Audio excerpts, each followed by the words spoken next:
How you doing, everyone? And welcome to this episode of the Isaac Hayes Show, talking about life, talking about liberty, and yes, talking about the pursuit of happiness and showing everyone in the world that Cajuns do have intelligence.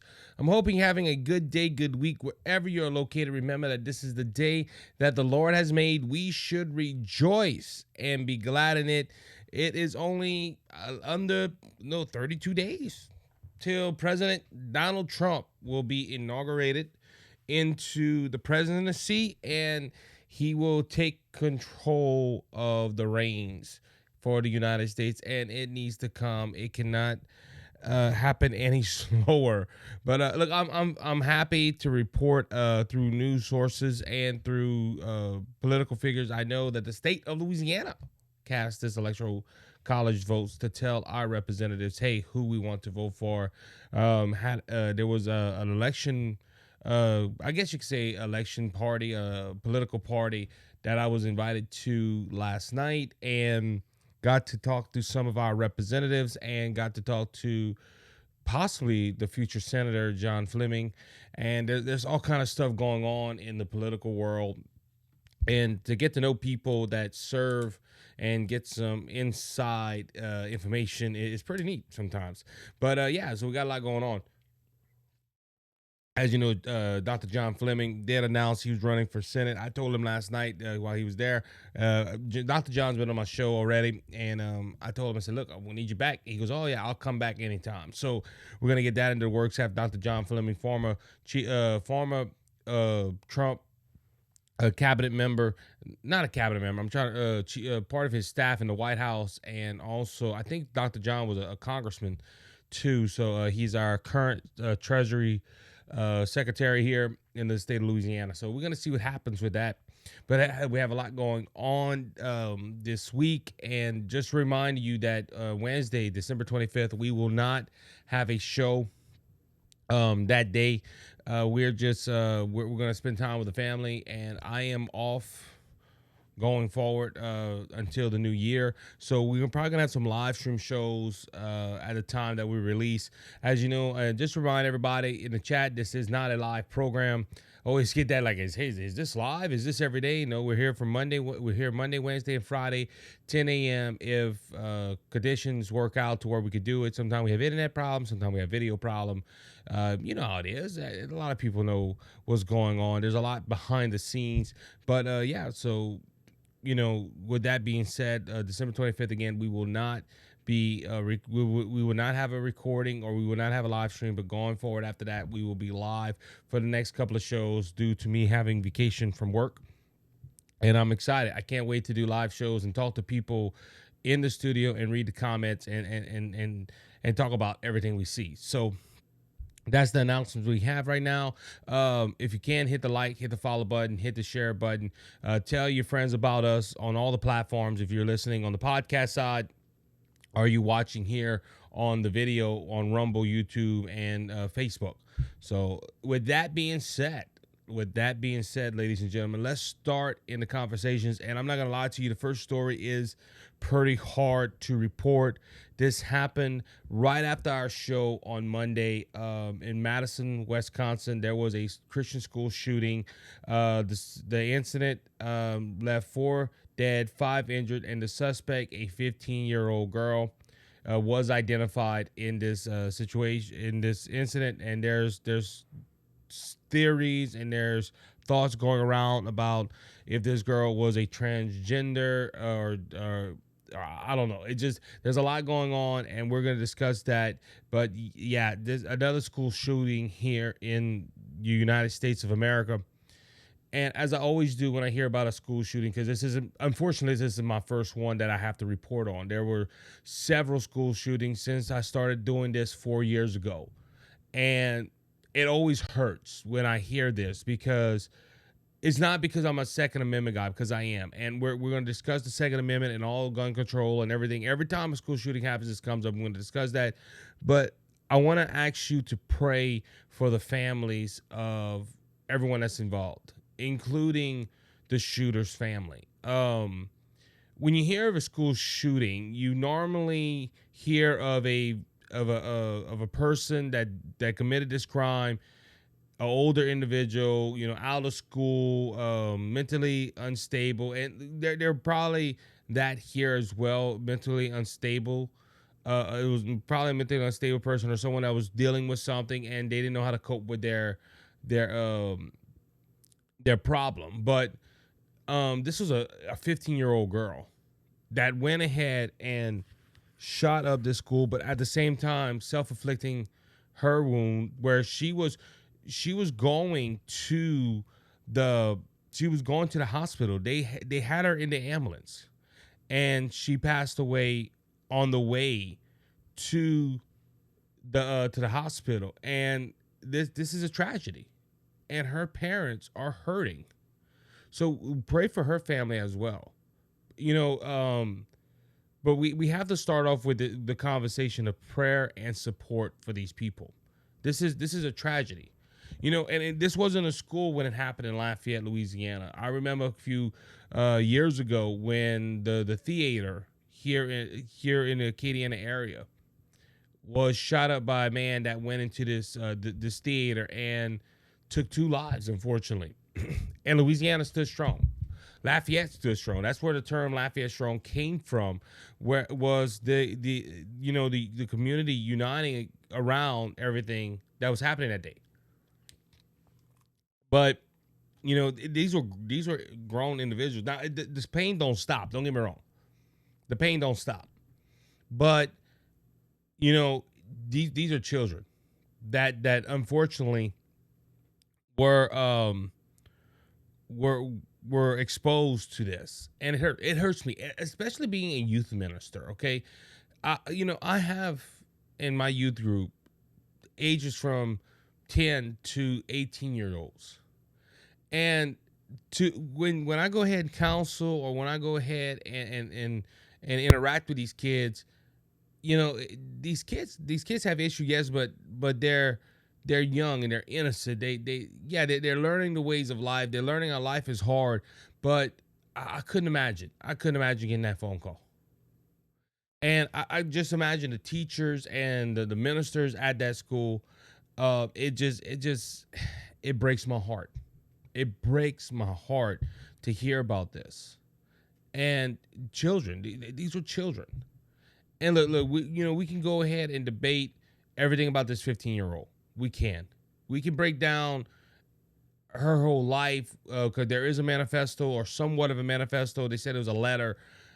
I just, I we need to pray for the family. My heart goes out to the families of these people, and look, keep the 5 injured in your prayers, because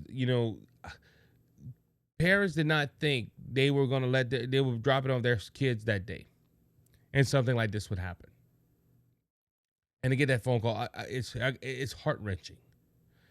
And look, if you're in the chat and you're a God fearing person and you're a praying person, please pray for this family.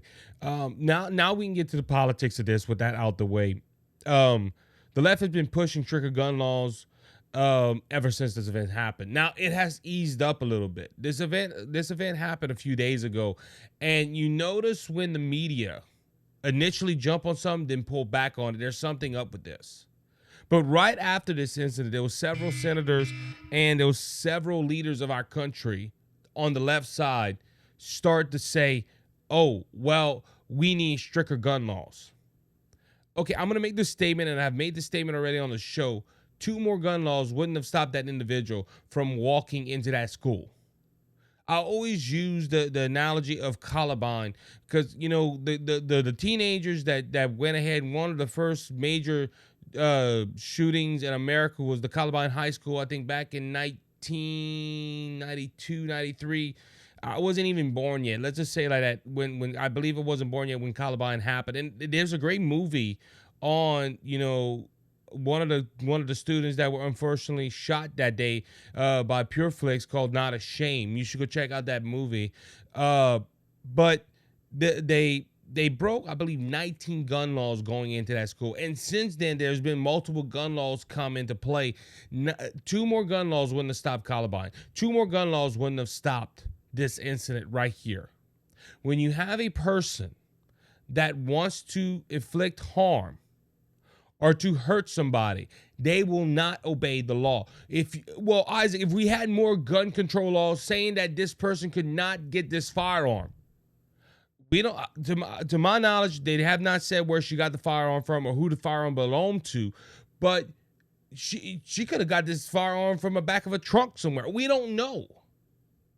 If she wanted to inflict harm in that school, she would have found a weapon. It is not the gun's fault. It's not the knife's fault. It is not the bat's fault. It's not the object they use's fault. And look, liberals hate when I use this analogy. If you put a firearm on this desk right here and you say shoot, the firearm will not shoot. I have to pick it up and aim it at something and shoot. Pull the trigger. It is the individual that decides to pull the trigger. Depending on the firearm, the hammerhead, or they have to put the shell into the shotgun. It's not the firearm's fault. And I can understand the left's argument saying, well, look, if she could not pick up that firearm, well, that is proper training from the individual who owns the firearm to put a lock on the gun. Okay? But it still goes to personal responsibility. But going after our Second Amendment rights is wrong. The Second Amendment, in all understanding, is not for Americans just to have guns. It's the Second Amendment gives us the right to protect ourselves, and the best way to do that is with a firearm. That's why the Founding Father says you should not infringe on the right to bear arms. People have associated that with firearms as well, but that could mean anything. Anything that can protect you. You have the right to bear arms. So all these individuals that are pushing for gun control, you cannot go ahead and take away our right to protect ourselves. Now, on the grounds of this school, it was a smaller school. I think 200 students are enrolled in that school. They didn't have metal detectors. They didn't have a guard on scene. Now, they did have cameras and stuff like that. It was a small school. Now this does raise the question, what if that individual would have saw someone with a firearm walking around, or an officer? It's not the gun's fault. I want to make that abundantly clear. This incident was not the gun's fault. It was the individual. Yes, I'm hurting for her and her family. A 15-year-old girl that was, I don't know, was depressed or confused or whatnot, because there is speculation out there that she was transgendering. She was a trans student, we'll say it like that. But like the police chief said, it don't matter what she identified herself as. This was a tragedy. This is a father that lost his daughter. And this individual, like I said, confused, depressed, don't understand what's going on. I don't know. I hurt for this individual. But this individual decided to grab a pistol and go into the school and do what she did. The gun did not wake up saying, I want to hurt people today. So it bothers me when I hear political leaders bring out this point. Now, I just thought this was weird. You know, all these people calling for gun control. You didn't hear these critics talk about gun control when the healthcare CEO was shot in New York. And I'm hearing this all over the place. I heard podcasts, I read articles. You have the left pushing this narrative of gun control. It changed because of another incident. We're going to talk about that in a little while. But this goes on, this falls along the lines the same way too. They will not push gun control if it goes against a narrative of theirs. If you notice with the CEO incident, this man was brutally murdered by an individual on the streets of New York with a firearm. It was not just. It was wrong. It was murder. But you have liberals out there, some I know, that are saying, oh, well, I wish you would have got more. I wish this, I wish that. And they're endorsing violence of the CEO. It was wrong. You know, yeah, look, all those same liberals are probably screaming gun control after this incident, but they didn't call gun control then. Why? Because you see, they believe healthcare, corporate healthcare is wrong. And that these CEOs, which to Ben Shapiro's credit, said these laws, if I think it was Ben Shapiro, no, it might have been Glenn Beck, one of the people I listen to on a daily basis, said, you know, it's kind of funny that they're calling foul in these healthcare systems, but Obamacare has put a lot of these healthcare thoughts in a lot of these healthcare policies. Oh, all of a sudden it's we're not going to touch it. But bad corporation is bad. And see, they use this shooting as well. Well, the healthcare system needs to be run by the government. They didn't talk about nothing with gun control. I think I addressed this a while back, talking about this incident with the CEO. Because you see, it don't fit the narrative. See, if you could talk about both. Hey, we need gun control, but at the same time, we need to work on the healthcare system. But you're not hearing that, y'all. You're not hearing nothing about gun control, none whatsoever about with the CEO murder. But you started hearing it from this. Now, again, going back to the school shooting, the gun control debate eased up after they found out it was a 15-year-old female. I hate to say this, but the typical mass shooter is a white male that's been confused, or that has been, you know, that has been idealized in conservatism, I guess, or whatever they try to narrow this. But it's typically a white adult female, and they can go, well, if he would have had restrictions, or if they would have had gun control, or if they would have had this and they would have had that. But when the left found out, oh, it was a 15-year-old female, it went against the narrative. See, they couldn't push gun control because it wasn't a typical person that does it. It's the same thing with the Nashville shooter. Yes, it was a trans person that did that. So they all of a sudden they stopped pushing the gun control issue, and they were like, hey, we need to go ahead and just stop talking about this story altogether. If you notice, I might be the only one talking about this today. And as an update, they do press conference, but you know, this is not captivating the news no more. This isn't captivating a news network. It's definitely not captivating CNN. They're worried about terrorists coming out of prison cells. But they're losing. They don't want to talk about this story because, see, it goes against the narrative. And also, if she was a trans person, which has not been confirmed, we're going to make that point right here. It has not been confirmed. I've read articles on it. Another trans person shooting up a school. Ooh, that's not good. Will the manifesto be released of why this individual did this? Wouldn't surprise me if it's been hidden either. We only got sneak peeks of the manifesto of the Nashville shooter. It has not been released. It is still sealed, so nobody to see why the real reason that individual went into Nashville and shoot up that school. But it's funny how the left does this. The left changes the narrative. The left changes the argument. The left will change or ignore certain stories because, again, it don't fit the narrative. And Ben Shapiro said this. Ben Shapiro used an example. There was a school shooting in California. It was a Jewish school, and a man purposely went to this school and hurt two beautiful children, some kindergartners.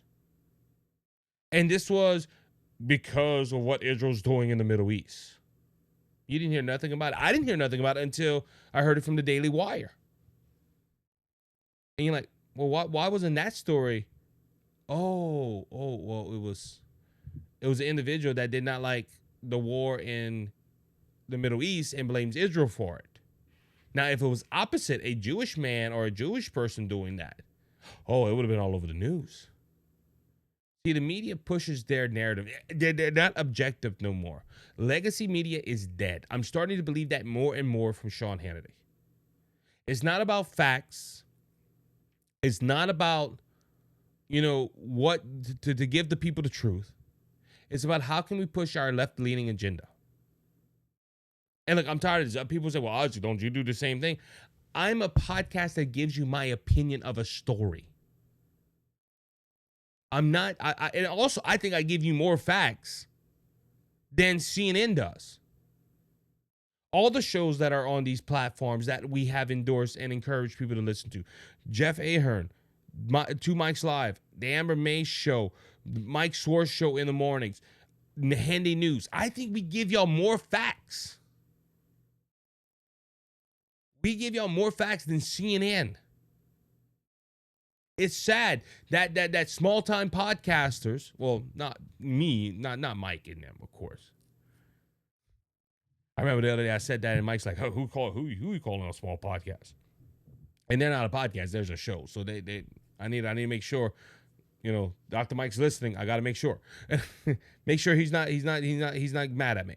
Anyway, no, but I'm just saying, shows like this, we probably give you more news. And it's sad. It's sad. At least we stay on topic. The left, well, this fits our narrative. Let's push gun control. Oh, we can't push it no more. Let's kill this story so nobody knows.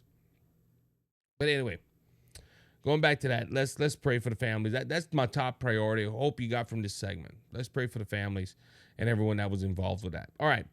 Justin Trudeau is struggling in Canada. Justin Trudeau had a one of his top cabinet members, his vice minister or his assistant prime minister or whatever, resign, and this was because him and her could not come to agreement. Now, she normally, I think, I want to make sure her name is correct. Let me see if I can find the name of the individual. Go to my news stories. Got a couple of apps open here.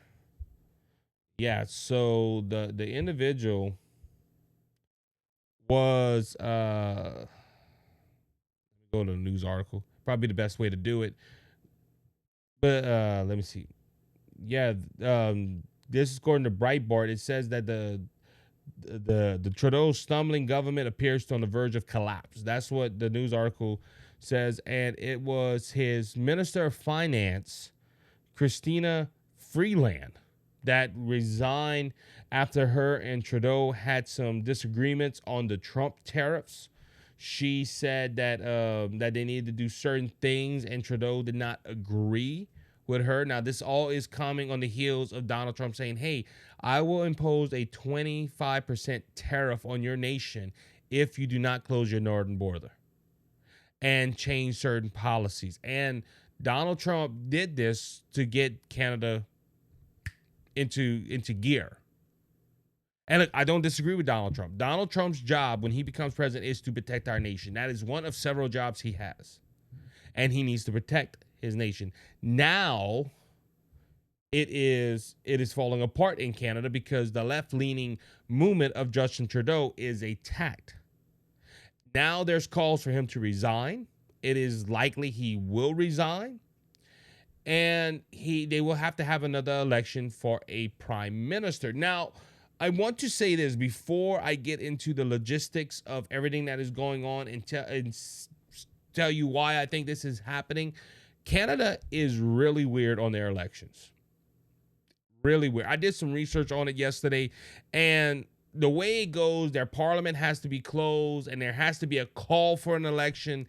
And the prime minister, they have to announce their candidates, and then it goes to the voters in Canada. And after the election, they count all the votes, and then they call Parliament back in.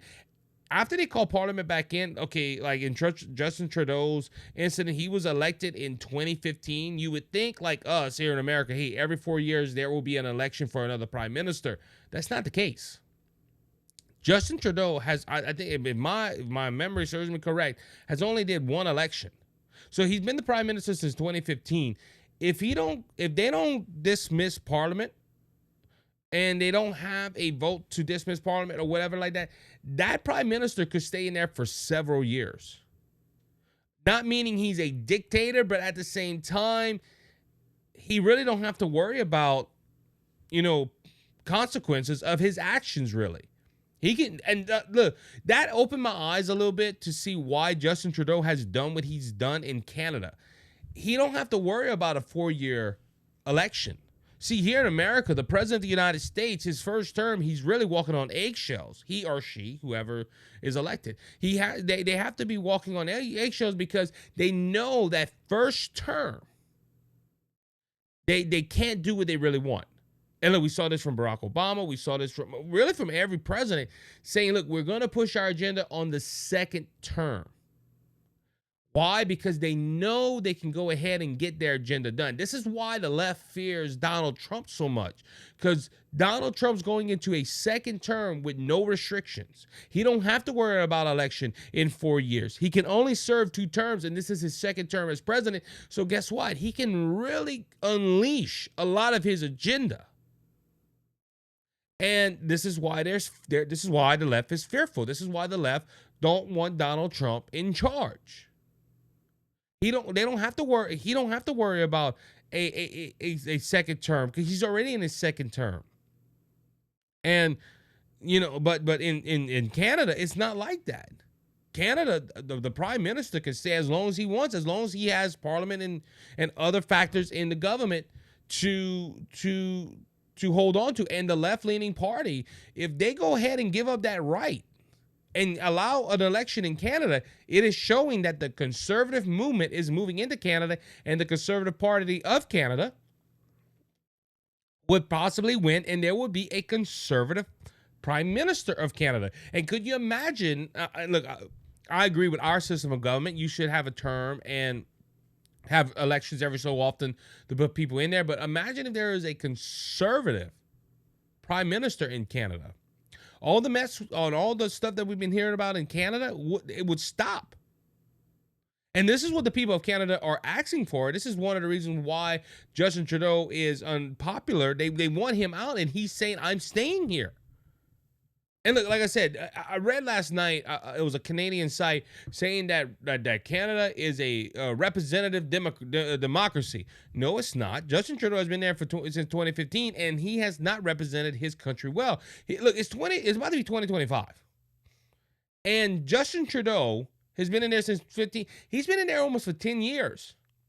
And only had to face one election. I believe only one election. I could be wrong. Or if you're from Canada, let me know. But only one election in the last several years. It's amazing. Oh, I represent the people. No, you don't. All you citizens don't like you. And the reason they don't like him is because he pushed left-leaning policies.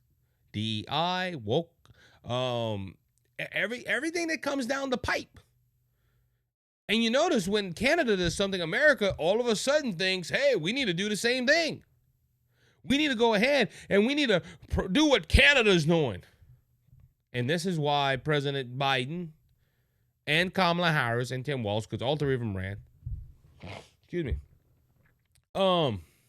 This is why they lost. Okay, they pushed left-leaning agenda. A lot of stuff that Canada did, the Biden administration tried pushing. They tried pushing the woke agenda. They tried pushing the green agenda. They tried to push the EV agenda. They tried to push every left-leaning agenda they push, that Canada pushed, they tried pushing. And the Democrat Party lost in an overwhelming vote on November 5th. The Electoral College and the popular vote. Not the popular vote, not as much. But the Electoral College, Donald Trump blew Kamala Harris out the water. Was it a landslide victory? 313, if you go over 300, that is considered a landslide victory. But Canada don't have that option like we have. And they're stuck with it. And these left-leaning policies are hurting Canada. But Justin Trudeau thinks, hey, this is a good idea. And guess what? Now people in this administration, they're expecting more resignation. Because look, even this point too, Justin Trudeau was asking Freeland to go to another department. So he was going to bring somebody in that agreed with him. And basically she said no. And she called him out. And guess what? They had a disagreement. And the only ones that tried to remove people that they disagree with from positions, a dictator. And look, they're not representing their people in Canada. This parliamentary system we got away from. In 1776, America said enough is enough. And we found a way better system of government that Canada should adopt. But this whole thing is a mess. And look, this is the thing about left-leaning ideas. If you listen to a left-leaning idea, it might sound good on paper until it's put into action. Then they don't work. Biden does we looked at all the data and we seen that our plan would anyway. Oh yeah, it worked. Yeah, it worked. That's what I was talking about. Biden has said this multiple times. Oh, this plan is to ensure more jobs and then all of a sudden you're like, where's all them jobs?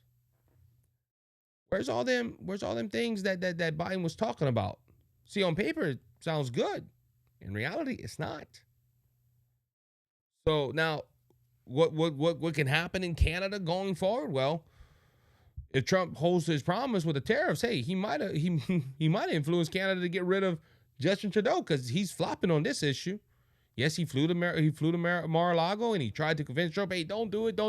And Trump saying, look, you're going to stop screwing America. That's basically what Trump told him. Or you're going to get these tariffs. Canada's more worried about than Mexico, apparently, because I'm not hearing that much about Mexico. Mexico's, I can't believe he's doing that. That's all they're doing. Now, there might be, because I did see an article that the president of Mexico, she's having issues with this, and she's facing a lot of the same issues that Justin Trudeau is facing. But we're going to have to see. But Donald Trump is influencing. And look, this whole movement of conservatism is moving all over the country, all over the world. You know, if you have a chance, go listen to Ben Shapiro's show. It's Trump's World, I think he called it, or something like that. Just not in Canada is being influenced by the conservatives. England is getting leaning more conservative. Germany is leaning more conservative. When it gets bad enough, where do they go to? It works. It's been proven time and time again. The left-leaning party will push their agenda. It will put a country almost in ruins. A conservative will come and say, hey, let me fix it. They fix it. And then all of a sudden the left's like, yay, you fixed it. Let's go back to the left-leaning agenda. Look, they did this with Jimmy Carter. Jimmy Carter, prior to him, they pushed left-leaning policies. America was on the break. It was high inflation, high gas prices and everything. Ronald Reagan came in and George H.W. Bush came in for 16 years. Fixed everything up.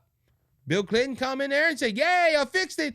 And slowly starts pushing left-leaning agenda. And then when it started messing up the first 2 years, Newt Gingrich came in there, preserved some of the Reagan policies. And then, look, I was told by this the other day. Oh, Reagan was, not Biden, man, I'm thinking of everybody else. Clinton was a good president. We made money with Clinton. Clinton pushed good policies. Clinton ran on the coattails of Ronald Reagan and George H.W. Bush. I'm just saying. And look, there's speculation and there's theories that what if, the third party candidate wouldn't have ran? Would George H.W. Bush still have been president? Possibly. I'm just, like I said, we can't go back and see what happened, but I'm making them points. The Democrats always, when it's bad enough, the Democrats, they lose power, a conservative comes and fix it, and guess what? All of a sudden, yay, and then they run on their coattails, and until now, left-leaning policies don't work. If you continually pushing left-leaning policies, a country will go into distress. And then the question arises, how bad is bad enough? Look, we're seeing in New York. New York, it was bad. Rudy Giuliani came in there. He changed the whole city of New York. New York was great. It was prospering. Ever since Rudy Giuliani, there's been a left-leaning person, and guess what? It's starting to get bad enough now. California, Chicago. We're going to talk about Chicago after Wall. Well, look, we can bring that up. You know what? Well, since I have it in Chicago, this is supposed to be my last story of the day, but hey, I'll skip ahead a little bit. Chicago migrant crisis. Chicago mayor ejects public from meeting after complaints about the migrant invasion. He was trying to push a budget, and in this budget, there was a $40 million short-term loan because apparently they don't have no money. Well, the people and the public that were there was like, you went ahead and took all our money. You want us to give more money. You want to spend this budget, and you gave all the money to the migrants. You gave all this money to people that are not part of our country.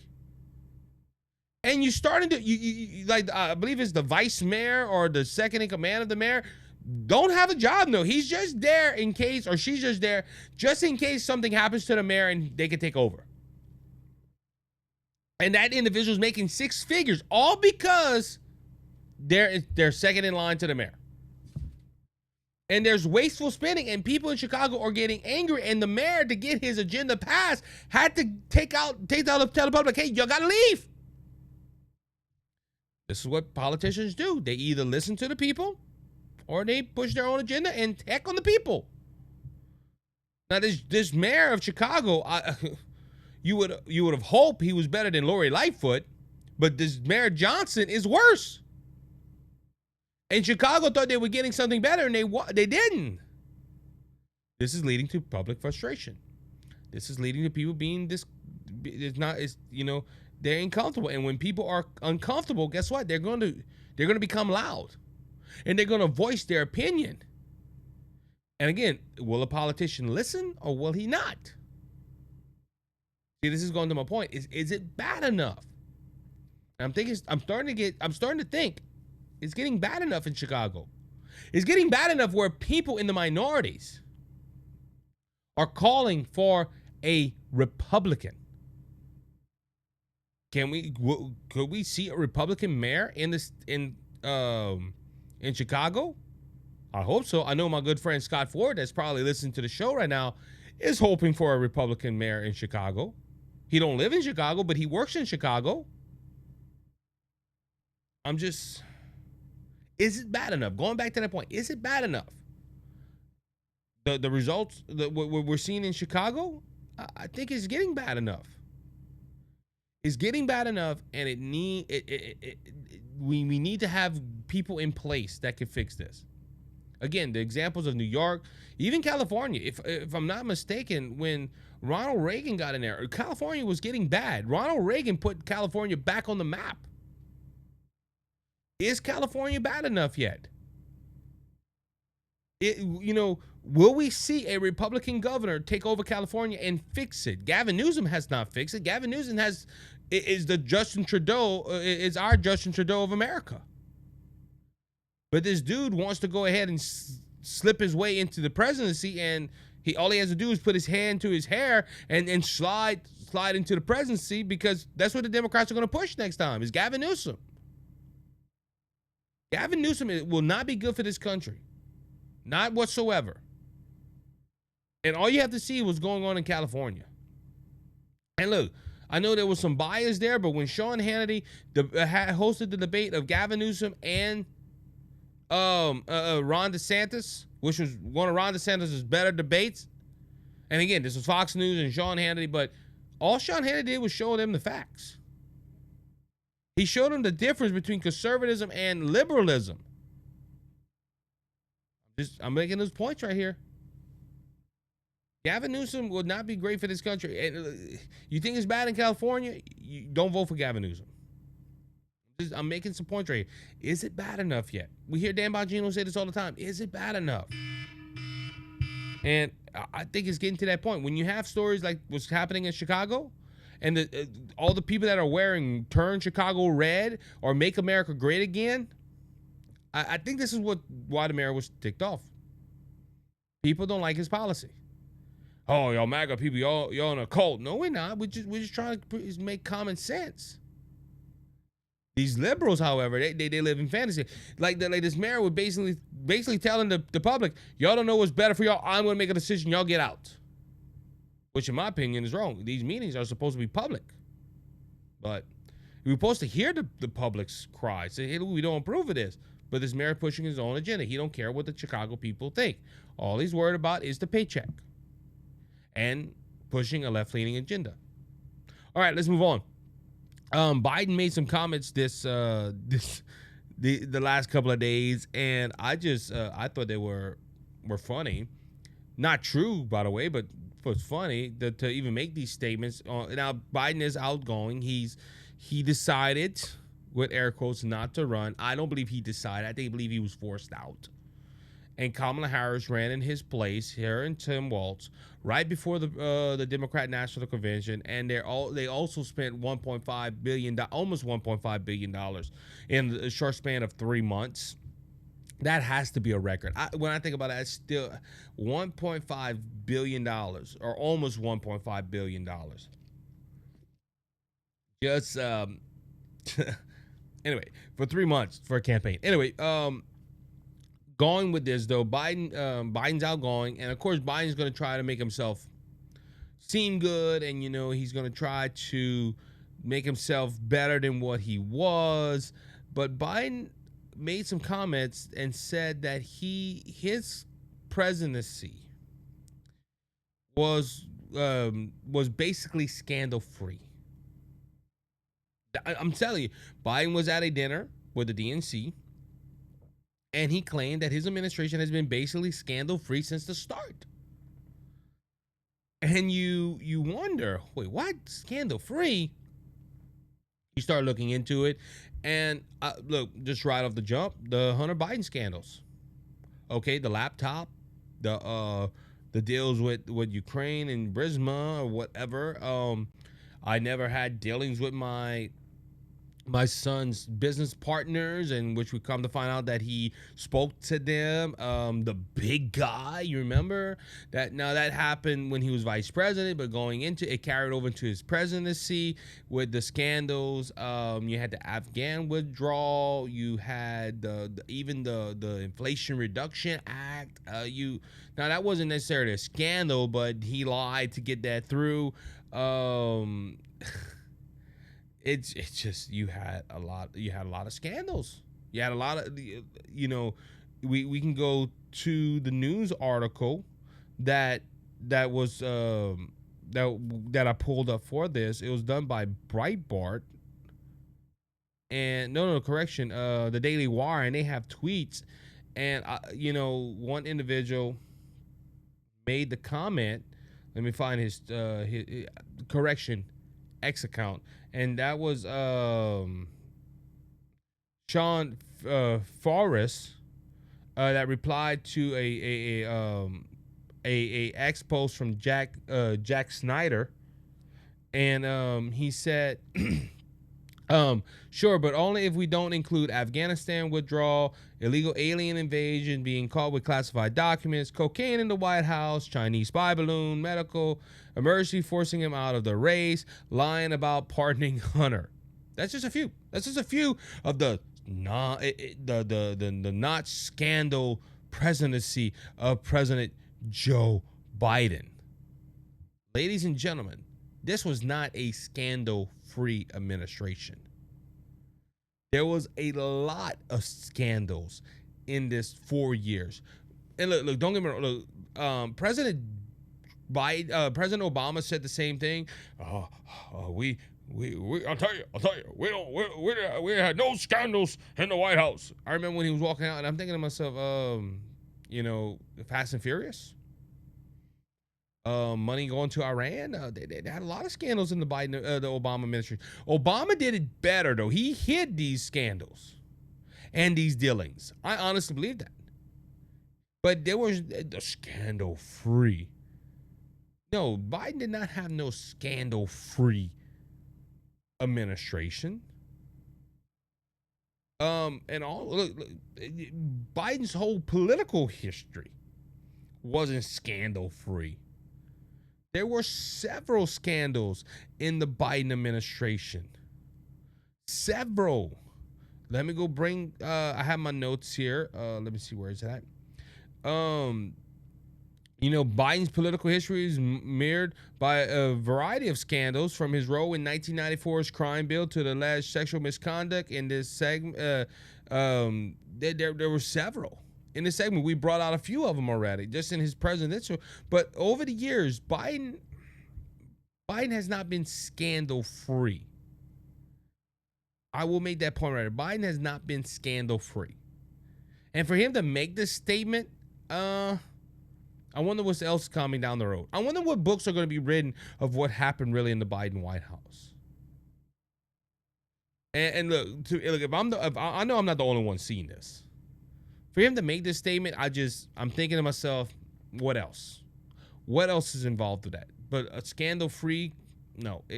Biden has a lot of scandals from this administration. Also, the last couple of days, he made the comment that America is better off now than it was 4 years ago. Now, this is a question I did ask my audience when the election was going around. Ask yourself this question: are you better off than you were 4 years ago? And majority of Americans, if they're honest, will say no. We had lower fuel prices. We had we had high incomes. We had lower food prices. I remember the Trump years. It wasn't that far along in the distance. I remember the job I currently have. Before I went work with my dad at his company, me and my wife were surviving. Our taxes were not bad.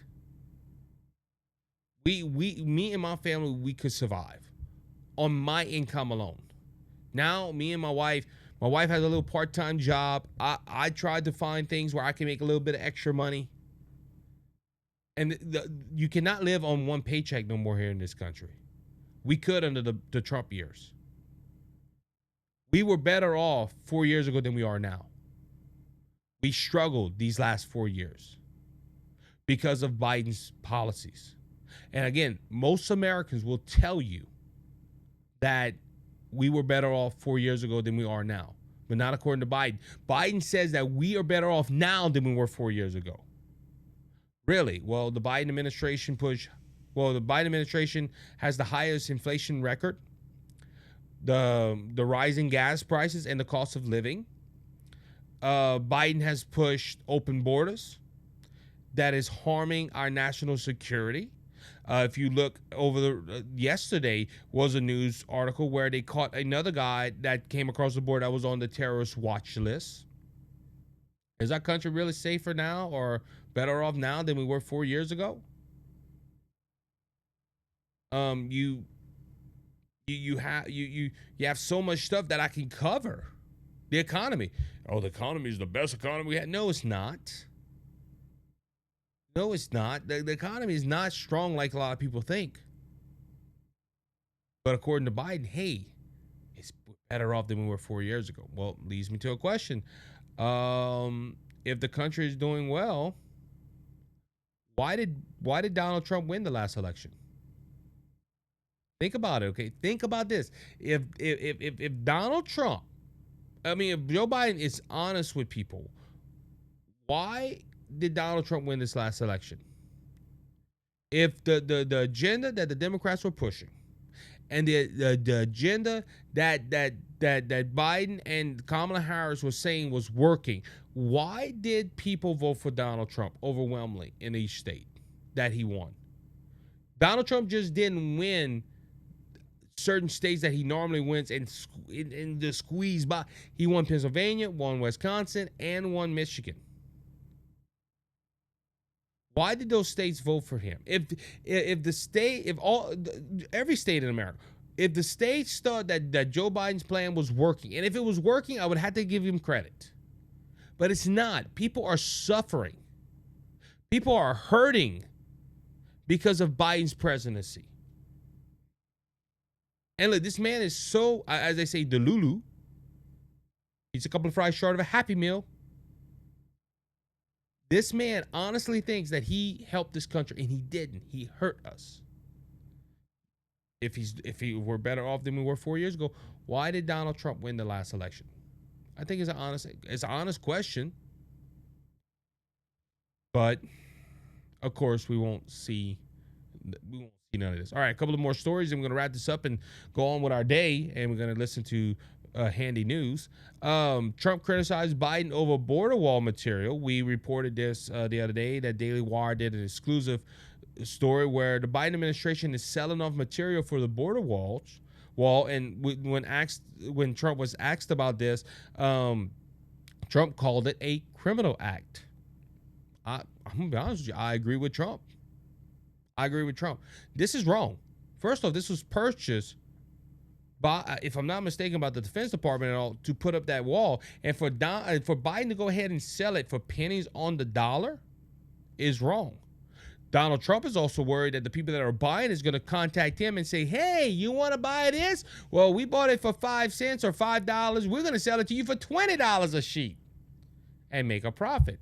Now, look, there's people that don't care about our country. There's people that don't care about the security of our nation. They're going to try to make a buck, and that's probably going to happen.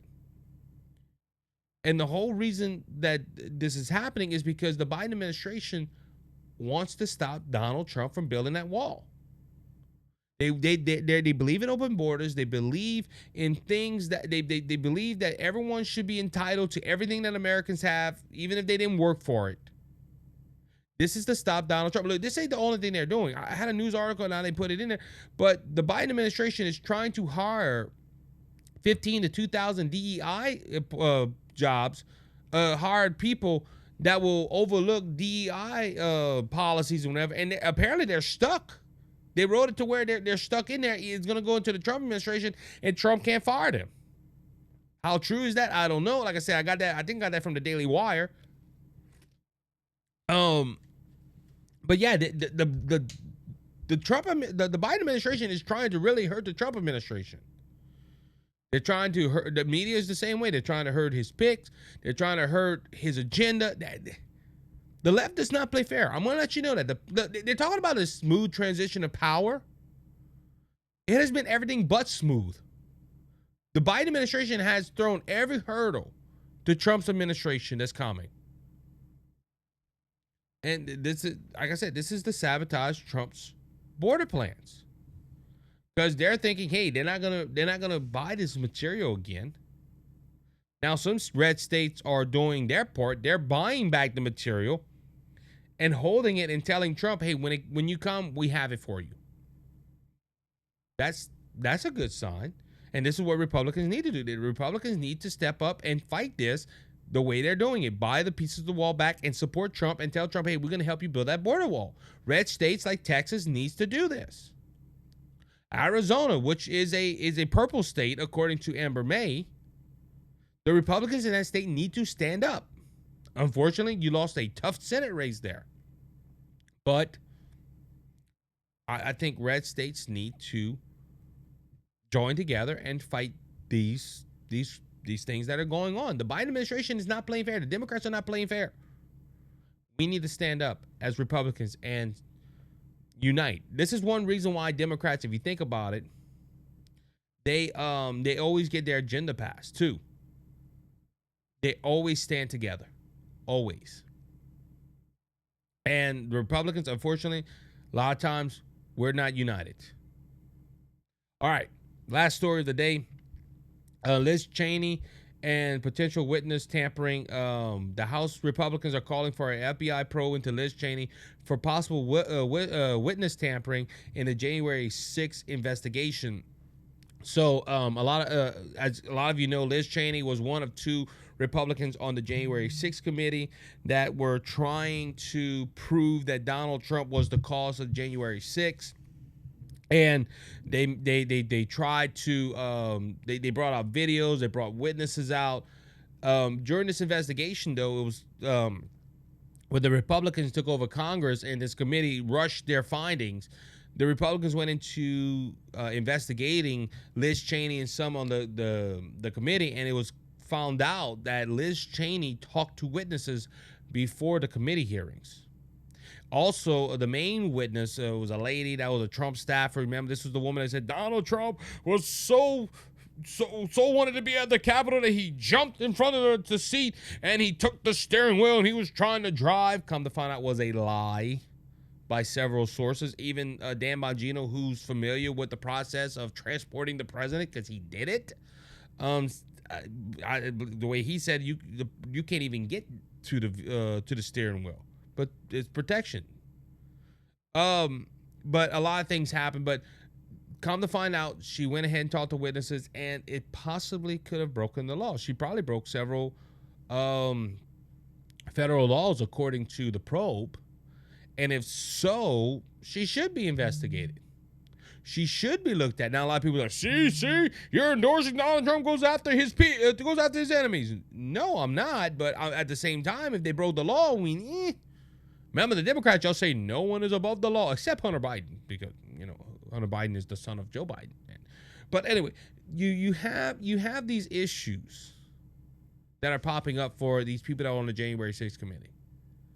If they really did break the law to, in their words, stop an insurrectionist, two wrongs make a right, apparently? Think about it. That was the first thing I thought of when I read this story, that they wanted to investigate Liz Cheney, and I started looking into it, that she potentially broke the law. And I'm thinking, to stop a lawbreaker, they had to break the law to do it. That don't make it right.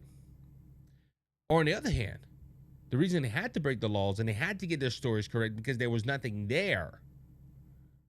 And they really didn't like Donald Trump. And it don't matter if Donald Trump was innocent, they still had to make Donald Trump look bad for the upcoming election.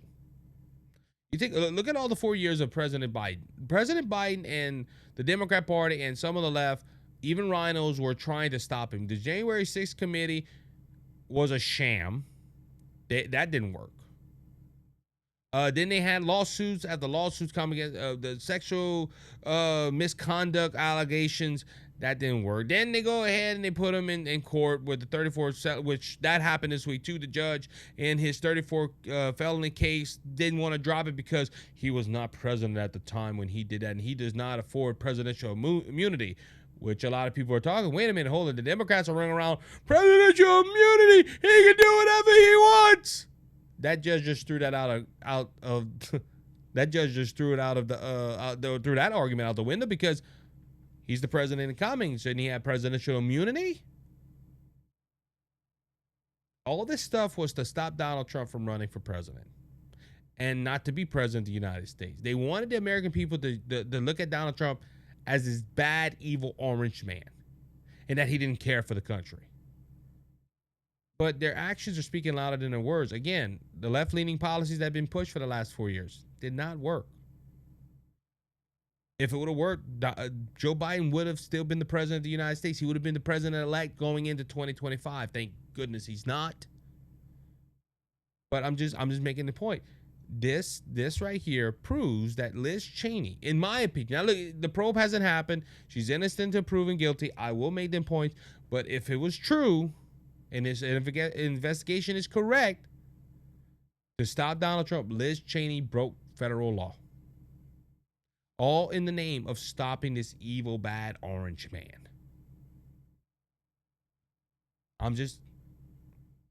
We need to be careful. We need to be careful with this. Liz Cheney, I really feel that Liz Cheney did not like Donald Trump, so she did everything in her power, by hook or crook, to stop him from being in the White House. She said that we don't need this man in the White House. I will do whatever it takes to get out, apparently even breaking the law.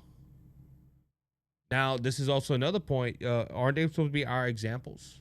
Aren't they supposed to be the people that we look up to and them to follow the law? Kind of funny, huh? Kind of funny. You do as we say, not as we do. That's the motto of a modern politician, unfortunately. With that being said, that's going to wrap up this episode of the Isaac Hayes Show, Wednesday, December 18th. So glad you got to join me here. Please stay tuned for handy news. I want to just remind you that Jesus Christ is King and he's coming back, and he's coming back soon. So don't be faint of heart, because Jesus has already overcome the world. If you put your faith and trust in him, all your battles are you're victorious in all your battles that you're going through. All you have to do is put your faith and trust in Jesus. If you want to know Jesus as your Lord and Savior, you can always reach out to me at thegagconservative5@gmail.com. I'll tell you how to make Jesus your Savior and heaven your home. Please stay tuned for handy news. They do a great job with the news. Go ahead and check it out. Also, check out Two Mics Live, the Amber May Show, Doc Mike Source Show, and every other show that we endorse here, the Kelby and Joe Show. Go ahead and check them out. Got to spend time with Kelby last night at the political event, so we had a good time. With that being said, we will see you next time here on the Isaac Hayes Show. You be blessed. You be encouraged. You have a good one, everybody. Blessings upon everyone.